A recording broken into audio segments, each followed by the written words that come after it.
Hello park managers and welcome to Jurassic World Evolution 3, a creative management simulation game where you can build your ultimate Jurassic World.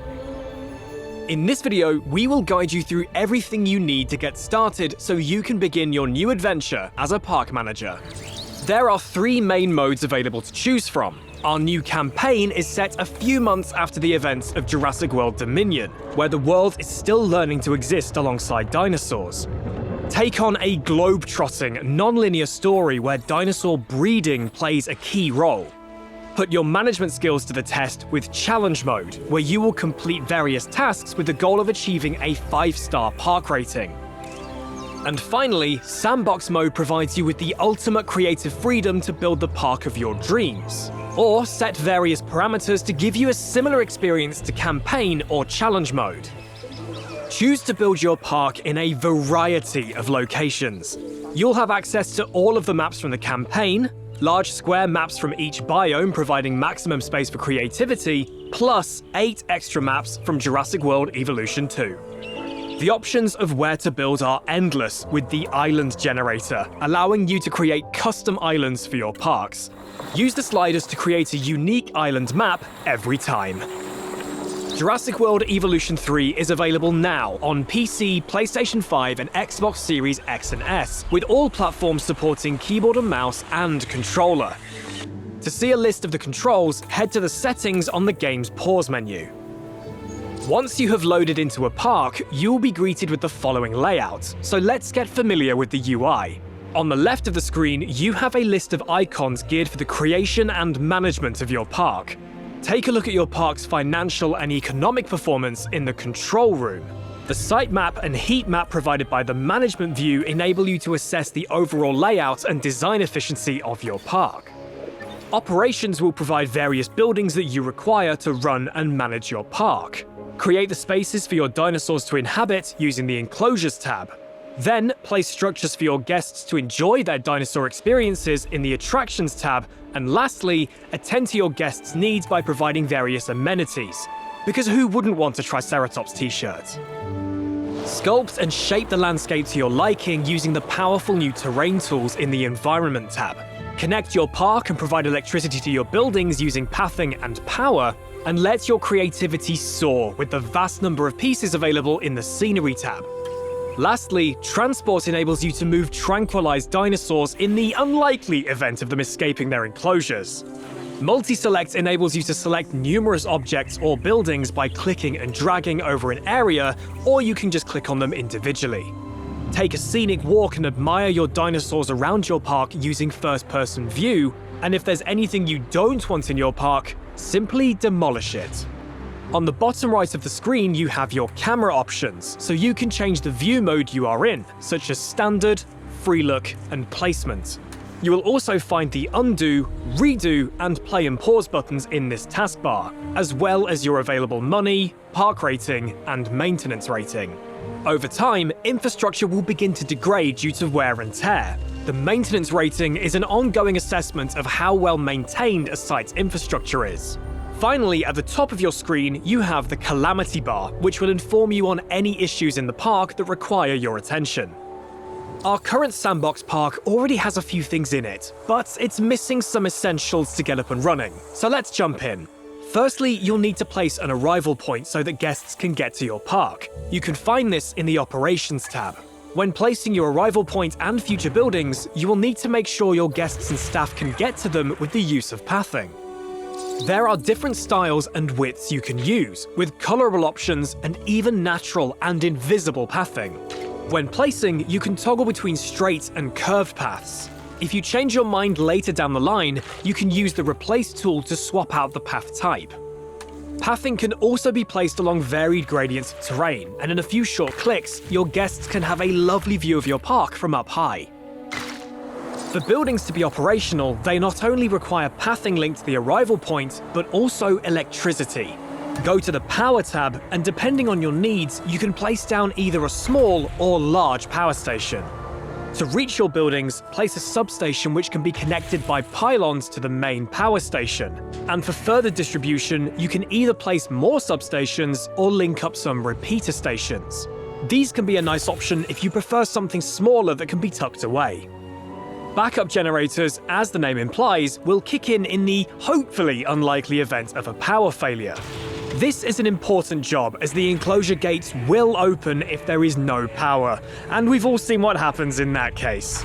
But moving away from the improbable event of doom, let's move on to our operational buildings. The control center is like the headquarters of your park, where you can hire and manage your scientists. The science center enables you to research new technologies and also extract fossils. The expedition center is where you dispatch dig teams to various sites to obtain fossils and amber. Your scientists will be needed for a variety of tasks, so you will need a staff center, which provides a place for them to rest and receive training, as well as increasing your staff capacity so you can hire even more scientists. All of your buildings will require care from the new maintenance ATV team due to wear and tear over time. So, you will need to place down a maintenance facility from the Operations tab. Staff will make use of ATV quad bikes to traverse the park to attend to fences and infrastructure. These can also be manually driven by yourself for a bit of off-road fun. To assign an ATV to an area, place down a maintenance post, select the post, and add the maintenance team. These teams will be vital in keeping buildings operational, fixing any broken fences, and automatically refueling any backup generators. With so many dinosaurs and guests to take care of, response facilities can provide you with much-needed security. They are equipped with ranger teams responsible for overseeing dinosaur welfare and a capture team helicopter responsible for tranquilizing dinosaurs. To assign a team to an enclosure, place down a ranger post located in the Enclosures tab and add the task to a ranger team. They will patrol the enclosure and scan dinosaurs to check their welfare, restock feeders when they get low, and even clean infected feeders when necessary. If you want to be more hands-on, you are free to manually operate the ranger, capture, and ATV teams. For increased security measures, you can also place down security cameras, which you would assign to capture teams. These cameras are able to detect if a dinosaur in view becomes a threat to guests, even before escaping an enclosure. However, you won't only want to consider placing them near enclosures, because the more enclosures you have means the more cameras are required, increasing power usage. Plus, your capture teams have a limited number of tasks that they can be assigned to, so perhaps consider placing some security cameras near areas of high guest congestion, such as near amenities or hotels. Dinosaur welfare is a top priority, meaning your guests wouldn't want to see dinosaurs that are ill. So just in case this happens, it's best to place down a Paleo medical facility. This specialized team will address any health concerns by dispatching a medical veterinary unit, or MVU, to the infected or injured dinosaur enclosure. Assign a team to a ranger post within an enclosure and they will automatically patrol that area. Your staff will scan dinosaurs to check their health status, and should any ailments, such as an injury or disease occur, an icon will appear in your calamity bar. Minor ailments can be treated directly by the MVU, whereas major ailments will need to be addressed quickly, so you have to manually select the capture team from the response facility and order them to tranquilize the affected dinosaurs. Then, select the transport team to remove them from the enclosure and take them to the Paleo medical facility for treatment. The moment you've been waiting for. Let's take a look at how to get some dinosaurs into your park. The first thing you'll need to do is hire scientists, so let's head over to the control center. You will want a good selection of scientists that will provide a variety of skills which are important for various tasks. For example, logistics is needed for expeditions, genetics for DNA extraction, and welfare is required for incubating eggs. Scientists can be trained at the staff center to increase their skill levels, and as your park rating increases, the hiring pool will contain higher-leveled scientists. With your scientists ready, it's time to go to the expedition center to search for some fossils. Assigning scientists with a higher logistics skill will complete the expedition faster, and when it's time to extract the DNA, you can select multiple fossils at once to fill up the extraction line, rather than do them one at a time. Extracting DNA will increase a dinosaur's genome, and once you have enough, you can begin synthesizing your dinosaurs. If you want to obtain hybrid dinosaurs for your park, this can only be done through research at your science center. Another way of obtaining dinosaurs is through the marketplace facility, where you can purchase dinosaurs or even encounter a fraudulent or mysterious listing. Every dinosaur will require an enclosure to inhabit, and there are a variety of options for land, aquatic, and flying species. Fences or natural barriers such as cliffs or deep water for those that can't swim will be required for land dinosaurs, so head into the Enclosures tab and take a look at what you can place down.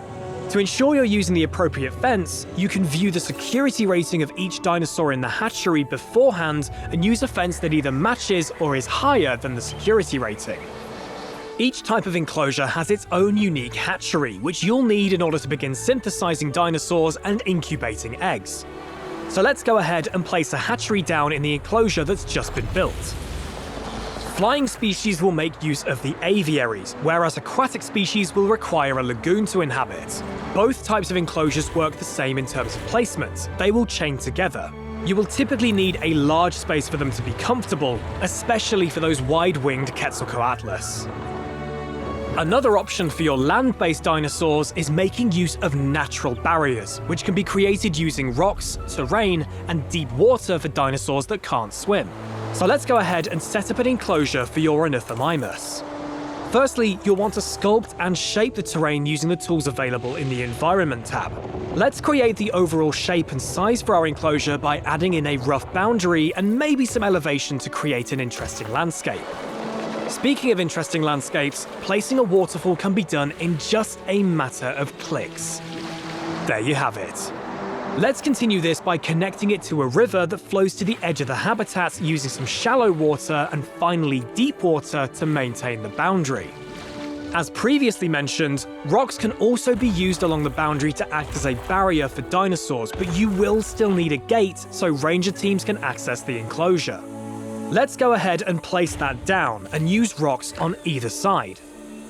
Before doing any further work on this enclosure, let's take a look at synthesizing a dinosaur at the hatchery we just placed. Select the hatchery and click Synthesize Dinosaur to open the genome library. Here you can view all of your available dinosaurs in the all-new 3D dinosaur viewer. For a female dinosaur to be viable for synthesizing, you will need 50% of the genome, and if you have at least 70%, you'll also be able to create male dinosaurs as well. Let's go ahead and select the Ornithomimus. You're able to modify the genome by changing the color and pattern of the dinosaur as well as its traits. Here's a tip: you can also use research to unlock more traits, and additionally, the more genome you have for a dinosaur, the more traits you can adjust. Proceed to synthesize a batch of eggs by assigning scientists who are proficient in the genetics skill. And once the eggs are ready for incubation, you can select whether they are male or female. You can now either release the dinosaurs directly from the hatchery into the enclosure, or they can be airlifted to another location. Because you've set up the natural enclosure elsewhere, this will be a good opportunity to try out setting up a delivery zone. Select the delivery zone, and now a transport helicopter will arrive at the hatchery to pick up the delivery crate with your dinosaurs. Once the crate arrives in the enclosure, a message will pop up to let you know that your dinosaurs have arrived. Go on and click the message to see the release of your new dinosaurs. As a tip, if you ever change your mind about where you want your dinosaurs, you can simply set up a new enclosure, request a tranquilization from the ranger team, and use the transport team to move them to a new location. With your dinosaurs exploring their new humble abode, you will want to ensure that they're happy and comfortable, because a happy dinosaur doesn't only mean less chances of escapes, but also juveniles. But that's getting ahead of ourselves. Let's take a closer look at your new dinosaurs, so go ahead and select one. In their information panel, you will see tabs that cover comfort, ailments, appeal, territory, fertility, family tree, and infamy and other information. To attend to their needs, go to their comfort tab and click Edit Environment. Here you can see any needs that require addressing, and what's handy is that each preference is indicated with a red heart. Let's go ahead and prepare the enclosure for our dinosaurs. You will have noticed that you had to place a suitable food source for your dinosaur. This is unique for the type of dinosaur you have. Herbivores will obtain food from plants, whilst carnivores will require a feeder. Flying species generally make use of a piscivore feeder which has to be placed in water, and aquatic species require fish feeders which are placed along the walls of the lagoon, or use the ever-thrilling shark feeder, which is always a fantastic spectacle for your guests to witness. Right, it's probably time to talk about the worst-case scenario, a dinosaur escape. If a dinosaur is detected as posing a threat, an icon will appear in your calamity bar. The capture team will automatically respond and proceed to tranquilize the dinosaur if it is seen by a security camera. In the event of a dinosaur breaking a fence and escaping its enclosure due to a lack of camera coverage, you will have to select the capture team and order them to tranquilize the dinosaur. If you have a maintenance post covering the area, an ATV team will be dispatched to repair the damage and secure the enclosure for you. The tranquilized dinosaur can then be transported back to its enclosure, and you can assess what might have caused the dinosaur to want to escape, such as a low comfort level. Some dinosaurs can have traits which makes them prone to higher levels of aggression, so you may have your hands full with this one. Perhaps wide open spaces would be better suited for this dinosaur. Let's request a capture team to tranquilize it, and then we can have our transport team release the dinosaur into the wild. Back to the dinosaurs that are behaving, let's take a look at breeding. In order for natural breeding to occur, there are a few requirements to be met. Firstly, your dinosaurs need to be of fertile age, which occurs as they get older, and you can check their fertility status in their information panel. Additionally, you can modify their genetic traits so they're more likely to breed as well. Once you have dinosaurs that are capable of breeding, you will need to place a suitable nest. There are small, medium, and large options available depending on the land dinosaur, as well as aviary and lagoon nests. Some species have nest placement requirements, so you may have to consider placing the nests away from guests or even other dinosaurs in cases of cohabitation. As previously mentioned, you will need to make sure your dinosaurs are healthy and their comfort level is full to encourage breeding. Finally, there has to be a compatible breeding pair in the enclosure, and once everything is right, all it takes is a little bit of time, and we have eggs. The eggs will incubate for a period of time, and once they're ready, you can go ahead and view your new little or not so little additions to your park. It's important to note that you can only obtain juveniles through breeding or the marketplace. You will want to keep an eye on your enclosure's population. This can be done through the use of contraceptives in a dinosaur's fertility tab, or you may even want to release your dinosaurs to the wild, like we did with that troublesome velociraptor earlier. If you would like to encourage a specific pair of dinosaurs to breed, you can step in and create a breeding plan. Simply select a nest, a compatible male and female, and then assign your scientists to the program.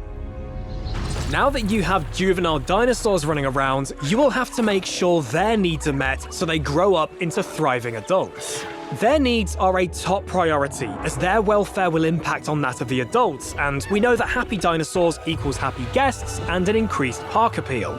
Let's take a look at what your new juveniles will need to help them get settled in. This may involve altering the environment and consider spacing, such as making it larger, food sources as they may not be able to reach it due to their size, social requiring more or fewer adults in the enclosure, or they might not want to even cohabit with other dinosaurs. With so many varied species available in your park, let's take a look at how you can wow your guests using the attractions. Jurassic World Evolution 3 has a number of new attractions to offer, including some returning favorites such as the Zipline, Gyrosphere, and Jurassic Tour. Viewing galleries and platforms are a great place to start so your guests can closely observe the dinosaurs in their enclosures. Let's go ahead and place one now. They can snap to fences or be placed a short distance from the enclosure should you have a natural barrier. The aviaries and lagoons also have their own unique viewing galleries that you can use so your guests can view your flying friends or delve below the surface and peer into the murky waters. You can also make use of the remote viewing domes, which are a brilliant attraction, especially for guests to experience the depths of the lagoon. But the good news doesn't stop there, as there are also a number of new attractions in Jurassic World Evolution 3. The dinosaur encounter allows guests to feed and interact with small to medium-sized herbivores. Take your guests to the sky with the balloon tour and watch it float over your park. And for our movie fans, let's take a moment and look at building out the Cretaceous cruise. The enclosure is all set up with a perfect winding river, so let's go ahead and place the entrance for the attraction with the dock over the water. You will need to join the entrance to the path network and begin placing down the route for your kayaks to take. The route can run along both shallow and deep water, and you can even have it go through multiple enclosures. This requires fencing between the enclosures. When you place the route down, a gate will automatically be generated for the kayaks to pass through. Once you're all set up, why not take it for a ride yourself? Your park is now well on the way to success, and this means more guests will be coming your way, so you'll have to be prepared to cater to their needs. Amenity buildings will help provide for your guests as well as generate money for your park. You can find these in the Guests tab. Each of these buildings will have blueprints in various themes, so you'll be able to build out a park in no time. When placing, you can either have the building snap to the path or use the advanced move tool for more control. Each amenity building comes in varying sizes, which we'll look into later when exploring the financial management aspect of running a park. You can also provide your guests with somewhere to stay by placing hotels, or allow them to move more freely around your park by building a monorail or hyperloop. For those of you that want complete creative freedom, you can design any building from the ground up using the new Modular Building. Simply choose your building and select Custom Design. This will give you a core module, the functional part of any building, in order to build around. Or, if you want to add your own style to an existing building, you can select Edit Group to go in and change out any pieces and add your own. Experimentation is endless, and especially with scaling and advanced move, you can adjust details easily. Why not also try out the new parallax windows, where you can choose from a range of interior looks? When selecting your pieces, some of the scenery such as walls, flooring, and roofing use a grid system, and this is marked with a grid on the background. This makes creating buildings easier and ensures it all aligns correctly. As a pro tip, the core modules and the asphalt foundational floor pieces will flatten the surface of any ground you place them on, which can be really helpful when working on rough terrain. If you prefer to focus on getting your park built out and ready to run, there are plenty of stunning blueprints available for you to use for both scenery and buildings. As already mentioned, when selecting a building to place, you can choose from a variety of different themed blueprints, or you can go into the community creations to view some of the most popular blueprints made by other players. This is part of the Frontier Workshop, where you can grab incredible blueprints designed by other park managers just like yourself. We have now covered all the essentials your park will need to operate, so let's discuss how to manage your park to success. There are various ways of making money as a park manager: selling tickets, amenity buildings, contracts, and taking photos of your dinosaurs. The key to selling more tickets is park appeal. Your park rating goes up when you obtain more dinosaurs and when your guests can experience them in exciting ways through attractions such as the balloon tour, the dinosaur encounter, or the amazing new Cretaceous cruise. Increase your appeal by having a variety of species and highly sought-after dinosaurs such as the T-Rex. Juveniles will also help boost your park appeal, as guests love to see them thrive. Watch as your appeal increases and more guests are excited to come to your park, building out your cash intake and allowing you to invest back into building your park out further. Speaking of investing in your park, be sure to build plenty of amenity buildings for your guests to spend their money at to further increase your finances. Amenity buildings come in different sizes. The larger the building, the more guests you can cater for with various services such as food, drink, or souvenirs. By adjusting the products and features, you can increase guest satisfaction and, in turn, maximize your profits. Sometimes all it takes is providing a beanbag chair. You can also earn money by requesting contracts. These can involve completing fossil expeditions or even taking photos of your own dinosaurs eating a meal. Get even closer to your dinosaurs using the ATV, MVU, Ranger Vehicle, and Helicopter, which are equipped with cameras to take photos of your dinosaurs. And there we have it. You're all set to manage your own parks and build out your dinosaur network. When in-game, if you ever need any more info, just click the Help button in the Pause menu. And for any more information, visit the website for helpful guides and how-tos. Let us know down in the comments if you have any suggestions for guide videos you'd like to see in the future. Jurassic World Evolution 3 is out now and available on PC, PlayStation 5, and Xbox Series X and S. Don't forget to subscribe to the Jurassic World Evolution YouTube channel if you haven't already for future exciting content. Thanks for watching.